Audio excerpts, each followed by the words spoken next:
Messieurs, bonsoir et ravi de vous retrouver dans cette édition de l'Automne du Parlement. L'émission de ce jour porte sur le Parlement panafricain qui vient d'organiser à Yaoundé une réunion technique sur l'égalité et l'équité des sexes en Afrique.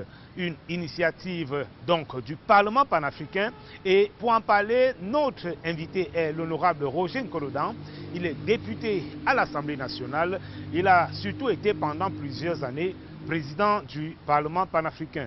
L'émission de ce soir revient également sur l'opération 100 000 jeunes derrière le président Paul Biya, opération organisée à Maroua sous la présidence du très honorable Kavaye Yégué Djibril, président de l'Assemblée nationale. Le président de l'Assemblée nationale vient de présider à Maroua une grande rencontre politique baptisée Opération 100 000 jeunes derrière le président Paul Biya. Ce meeting a rassemblé plusieurs jeunes au centre-ville de Maroua. Il a débouché sur un appel à la candidature du président Paul Biya à la prochaine élection présidentielle. L'arrivée du très honorable Kavaye Yégué Djibril à la place des fêtes de Maroua a donné le ton de l'événement du jour dont toutes les présences significatives et massives marquaient incontestablement un engagement citoyen, loyal et patriotique manifesté par le choix d'un homme, le chef de l'État, son Excellence M. Paul Biya, le candidat des jeunes de l'extrême nord à l'élection présidentielle à venir. Pour ce serment de loyauté réaffirmé, ils sont venus des quatre coins de la région de l'extrême nord, filles aînées du renouveau, pour exprimer leur amour sans faille au président de la République et aux idéaux qu'il incarne.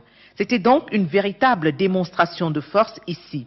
Les chefs traditionnels du Diamaré, du Mayokani, du Mayo Danaï, du Mayo Tsanaga, du Mayo Sava et du Logon Nechari, présents en tenue d'apparat et à travers leur parade, ont apporté leur soutien à leurs enfants. Il en est de même pour l'autorité administrative, politique, pour la société civile et l'élite.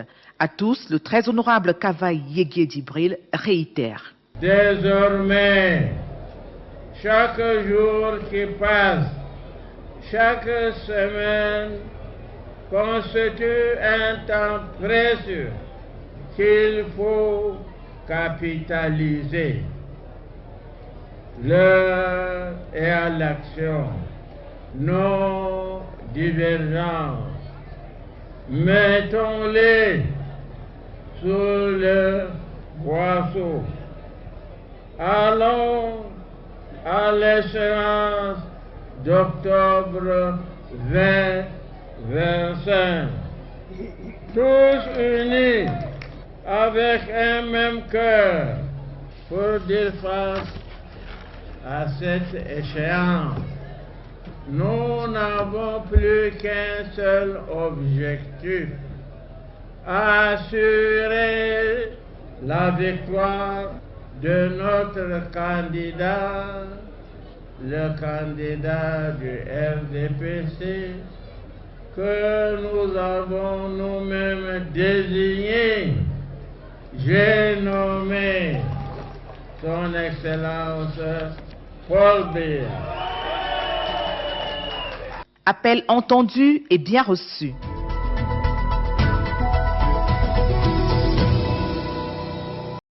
L'ambassadeur de la République populaire de Chine au Cameroun, son Excellence Wang Yingwu, a été accueilli à son arrivée au cabinet du chef de chambre de l'Assemblée nationale par les hauts responsables de l'auguste institution.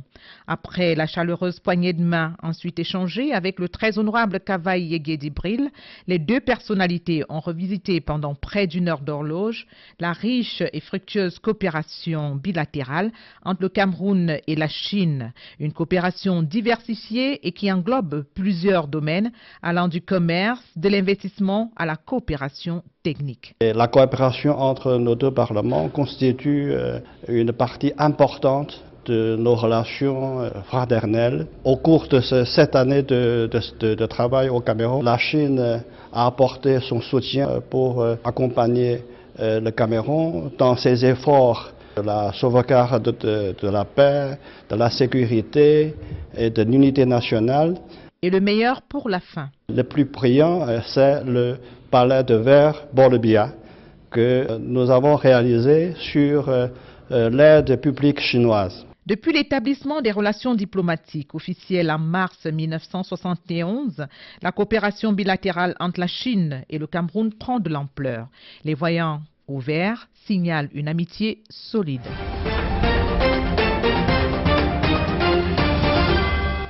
Le 15 mai 2025, l'honorable Hilarion Eton, premier vice-président de l'Assemblée nationale du Cameroun, en sa qualité de président de l'Assemblée parlementaire de la francophonie APF, a pris part à une visioconférence avec les principales figures de la francophonie pour faire le point sur les actions en cours et tracer les perspectives futures. Cette importante séance de travail a réuni Mme Louise Moutikiwabo, secrétaire générale de la francophonie, Mme Caroline Saint-Hilaire, administratrice de l'OIF, Mme Amélia Lacrafi, déléguée générale de l'APF, et Mme Nathalie Roy, première vice-présidente de l'APF. D'une durée d'environ 2 heures, cette rencontre visait à évaluer les avancées réalisées et définir les prochaines étapes. Dans l'espace francophone, les échanges ont porté sur plusieurs points essentiels, notamment la coordination entre les différents organes de la francophonie, l'analyse des situations nationales sensibles, à l'exemple du retrait du Burkina Faso, du Mali et du Niger de l'OIF, ainsi que les cas de la Guinée et d'Haïti. L'on a aussi parlé de la diplomatie parlementaire et des missions électorales de l'OIF. Il était enfin question des préparatifs des grandes échéances à venir, notamment la 50e session de l'APF prévue en juillet 2025 à Paris et la 46e conférence ministérielle de la francophonie attendue en novembre 2025 à Kigali. Le palais de verre Paul Biya vient d'abriter une rencontre sur l'égalité et l'équité des sexes en Afrique. Une initiative du Parlement panafricain qui porte sur un avant-projet de loi devant permettre l'élimination de toute forme de discrimination entre les hommes et les femmes sur le continent africain. Le lundi 12 mai 2025, la Commission permanente de l'égalité, de la famille, de la jeunesse et des personnes handicapées du Parlement panafricain a clos ses travaux au palais de verre Paul Biya. Des travaux qui portaient sur la consolidation des principaux résultats du projet de loi type sur l'égalité et l'équité entre les sexes. Les membres du comité de travail ont présenté leurs propositions sur les moyens d'intégrer le projet de loi type dans les cadres juridiques des différents États membres de l'Union africaine. Concernant l'intégration de la loi type, le sénateur Robin Kili, vice-président du Sénat du Cameroun, a proposé qu'après la ratification du projet de loi type sur l'égalité et l'équité entre les sexes par l'Union africaine, celui-ci soit présenté et voté par les parlements des États membres de l'Union africaine. La présidente de la commission, l'honorable Mariam Dao Gabala, a remercié et encouragé les membres du comité pour leur excellent travail.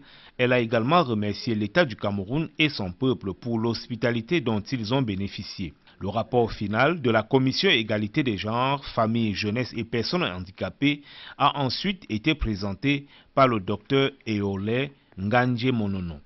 Après cette présentation, l'honorable professeur Mohamed Randa, vice-président du caucus des femmes du Parlement panafricain et membre de la commission genre, a adressé une motion de remerciement aux membres de la commission et à l'État du Cameroun.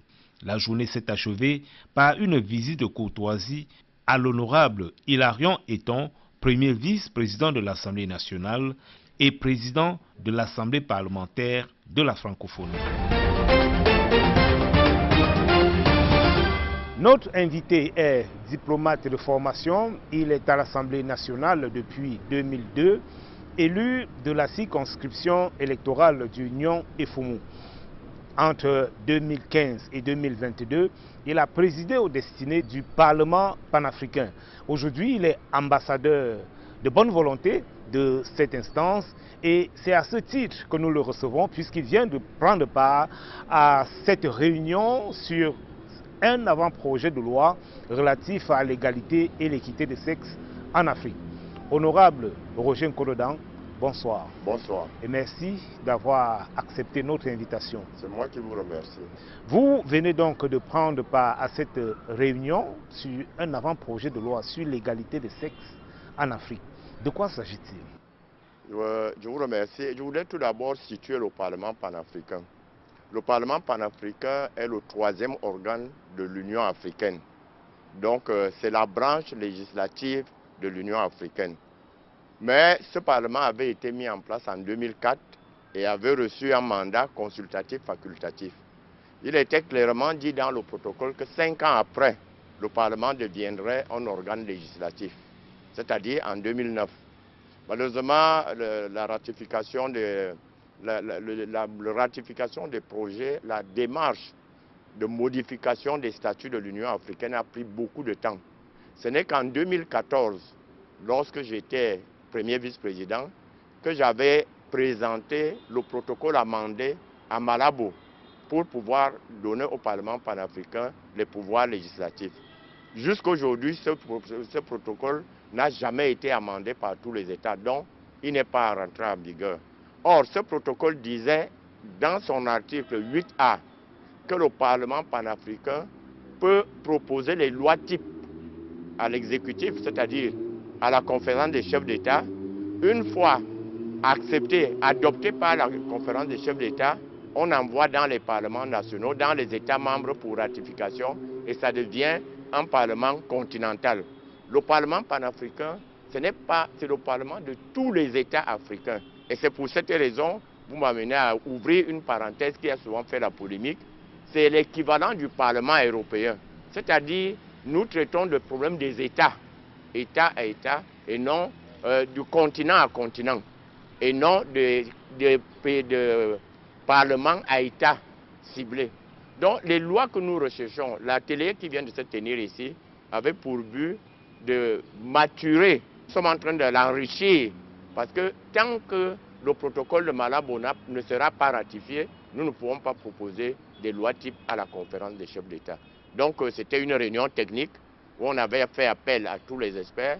Vous savez bien que sur l'organisation de l'Union africaine, à l'UA, il y a beaucoup de décisions qui sont prises et qui sont appliquées de manière parcellaire. Chaque pays applique comme il veut. Je prends l'exemple du protocole de Maputo. Ce protocole aujourd'hui, c'est les États. Il y a certains États qui ne veulent même pas appliquer.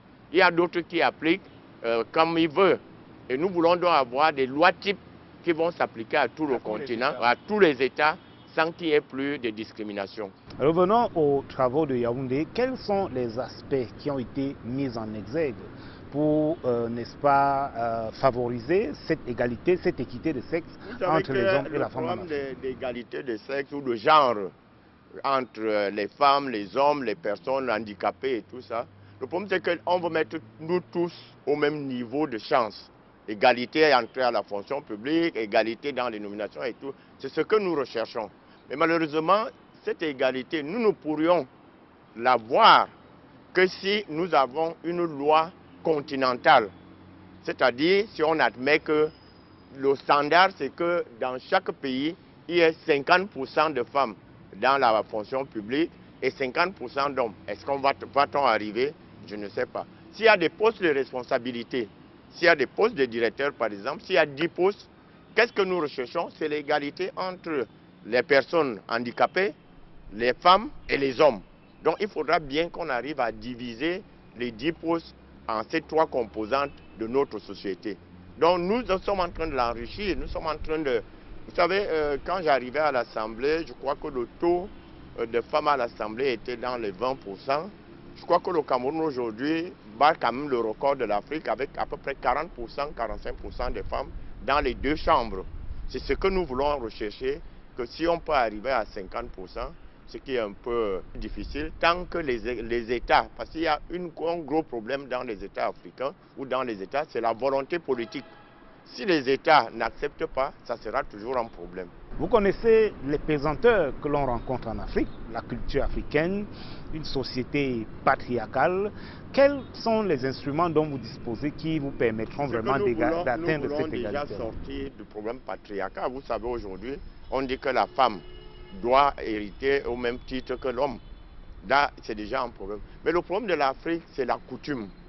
Nous avons les coutumes qui sont différentes. Nous avons la religion. Par exemple, dans les pays musulmans, j'ai eu maille à partir pour essayer d'accepter que ces pays peuvent être représentés au Parlement panafricain à égalité. Donc, aujourd'hui, ce n'est pas le cas? Non, aujourd'hui, ce n'est pas le cas. Les pays arabes, par exemple, tu vas trouver que la délégation du Parlement panafricain, c'est 5 membres. Dans les 5 membres, on a, dans le protocole de Malabo qui est en cours de révision, on demande qu'il y ait au moins 2 femmes. Je dis bien au moins, ça veut dire que les femmes peuvent être 3, ça ne poserait pas de problème.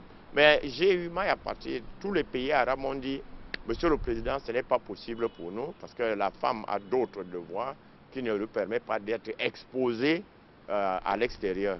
Donc il y a ce problème de coutume, ce problème de religion, qui serait, et les pesanteurs de nos États. Nos États, il y a beaucoup de pesanteurs qui ne permettent pas à ce que nous avançons rapidement. Est-ce qu'on aura 2 Afriques alors, c'est-à-dire une Afrique qui va appliquer, n'est-ce pas, les résolutions du Parlement panafricain? Non, on ne peut pas avoir 2 Afriques. Le slogan du Parlement panafricain, c'est une Afrique, une voix. Nous voulons en arriver à parler tous la même chose. Bon, comme vous dites, il faut seulement pousser les États à aller vers cet objectif qui est primordial pour notre survie.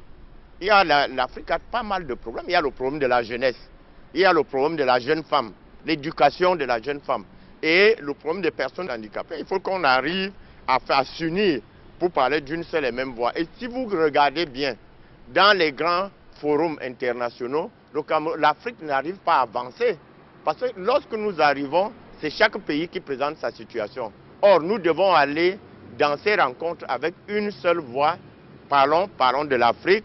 On doit dire la voix de l'Afrique, voilà ce que l'Afrique dit, voilà ce que l'Afrique souhaite. C'est pour ça que les négociations sur les changements climatiques n'avancent pas. Aucun pays africain n'a bénéficié jusqu'aujourd'hui du crédit carbone. Parce que c'est chaque État qui veut revendiquer. Or, s'il y avait une position commune, étant entendu que l'Afrique a le 2e grand poumon d'oxygène au monde, après l'Amazonie, on serait déjà bénéficiaire du crédit carbone dont le compte est logé en Corée du Sud. C'est quand même paradoxal qu'un pays, un continent qui ne pollue pas, mais le compte est logé en Corée du Sud, là dans les pays où la pollution est de taille. Donc je crois qu'il faut tout faire pour que le Parlement panafricain ait les pleins pouvoirs législatifs. Et là encore, il faut beaucoup la volonté des chefs d'État africains. Parce que je ne peux pas vous dire ce que j'ai eu comme difficulté à accepter. Nous voulons 28 signatures pour que le Parlement devienne... Maintenant, quand je partais président, nous n'étions qu'à 12 ratifications. Heureusement, mon pays, le Cameroun, a ratifié. Je dis précis au président de la République, au président de l'Assemblée. Le Cameroun a ratifié. Le Cameroun est parmi les pays africains. Nous sommes en Afrique, peut-être qu'il y a 3 ou 4 pays qui ont signé et ratifié. Et les 12 autres ont seulement signé. Notamment, là, pour voir que c'est plus profond. L'Afrique du Sud, dont le siège, qui abrite le siège, n'a jamais ratifié le protocole pour donner au Parlement panafricain le plein pouvoir législatif. C'est pour vous dire que c'est compliqué. À l'échelle nationale, au Cameroun, comment appréciez-vous l'engagement du président Paul Biya à faire de l'égalité des sexes entre hommes et femmes une réalité? J'ai dit que je remercie le président de la République, son Excellence Paul Biya, pour son engagement, non seulement à la femme, mais à la jeunesse aussi. Parce que c'est des problèmes de choses, et même aux personnes handicapées. Donc le président de la République fait beaucoup d'efforts, et ces efforts sont perceptibles. Nous nous situons quand même à un niveau très avancé des pays qui respectent le protocole de Maputo quant à l'égalité du genre. Je vous ai dit que notre Assemblée aujourd'hui a près de 40% des femmes qui sont représentées.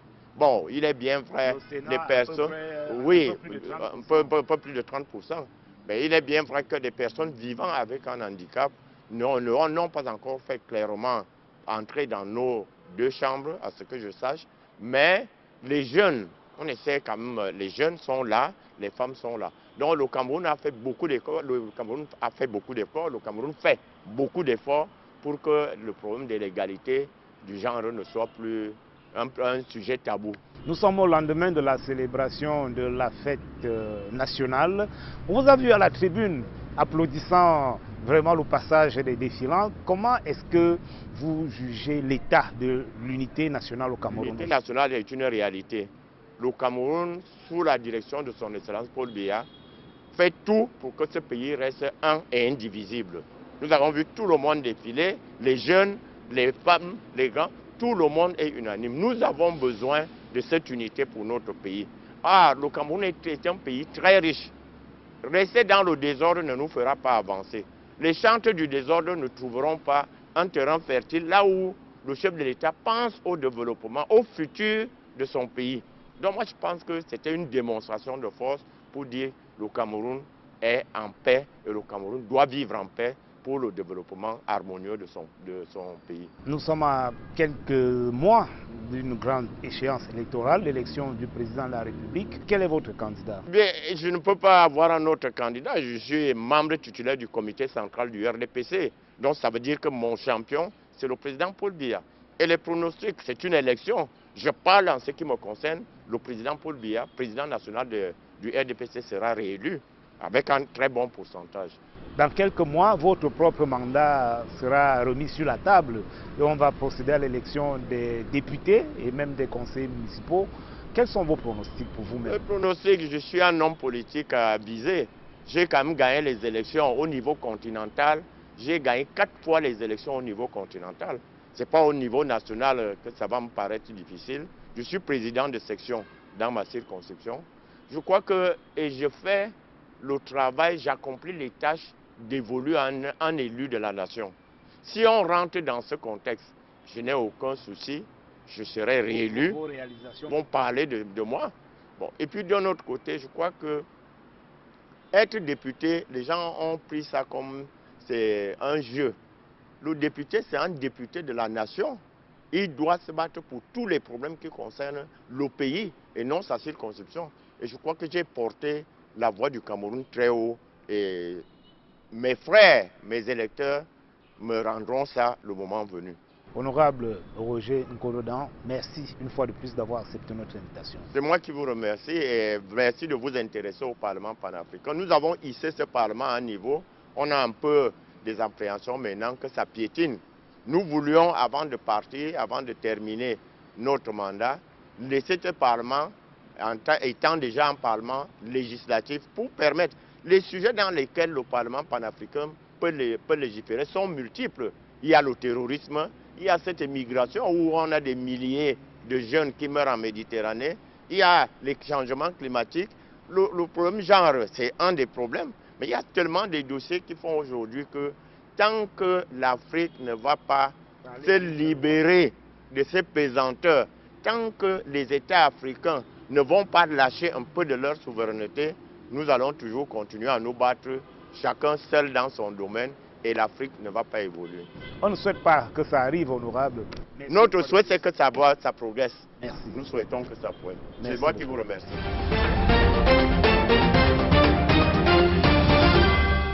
Sur le terrain, nous sommes sur les pas de Madame le sénateur Aminatou Ngangoumbe. Elle vient de séjourner à Alan, en Jordanie. C'était à l'occasion d'une rencontre organisée par l'Union interparlementaire sur l'intelligence artificielle. Nous irons également dans la région de l'Adamawa pour suivre les activités des femmes sénateurs de cette région-là. Elles ont remis des dons en matériel médical aux formations sanitaires du public du Mbéré. À l'initiative du secrétaire général de l'Union interparlementaire Martin Tchungong, l'École de la science au service de la paix et l'Union interparlementaire s'est tenue du 5 au 9 mai 2025 à Alan, en Jordanie. C'était sous le thème « Comprendre l'intelligence artificielle et ses répercussions sur les travaux parlementaires ». Le Cameroun y était représenté par Mme Aminatou Ngangoumbe, sénateur de la région de l'Ouest. À cette occasion, Mme le sénateur Aminatou Ngangoumbe a fait un exposé portant sur la coexistence pacifique, la diplomatie scientifique et la science de l'intelligence artificielle.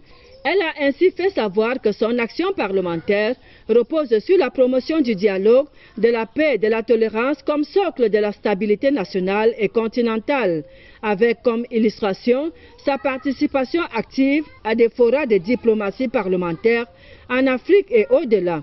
Elle a par exemple siégé au Parlement international pour la tolérance et la paix en novembre 2024 à Phnom Penh, au Cambodge, et en mars 2025 à Genève, en Suisse, où la coopération scientifique a été reconnue comme un levier de résolution des conflits.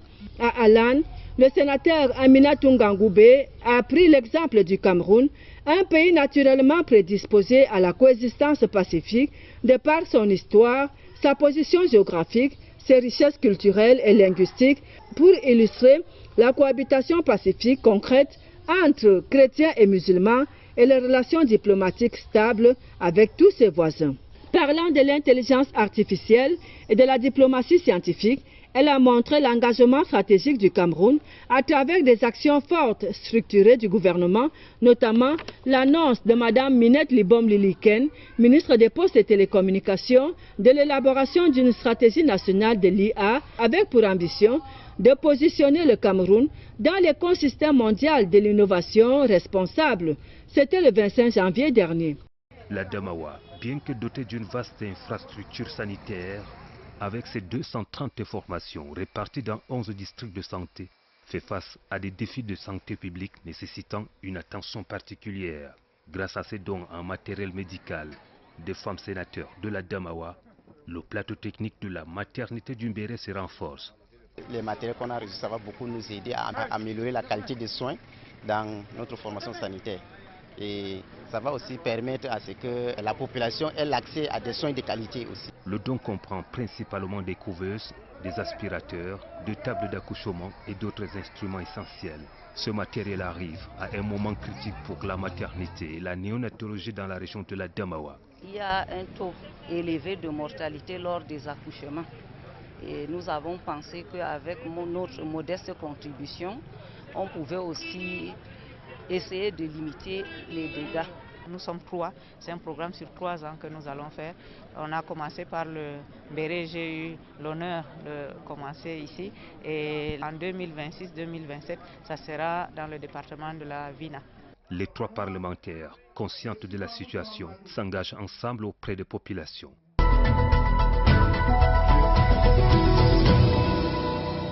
C'est ici que prend fin cette édition de l'Automne du Parlement. Merci de nous avoir prêté votre attention. Rendez-vous à une autre édition.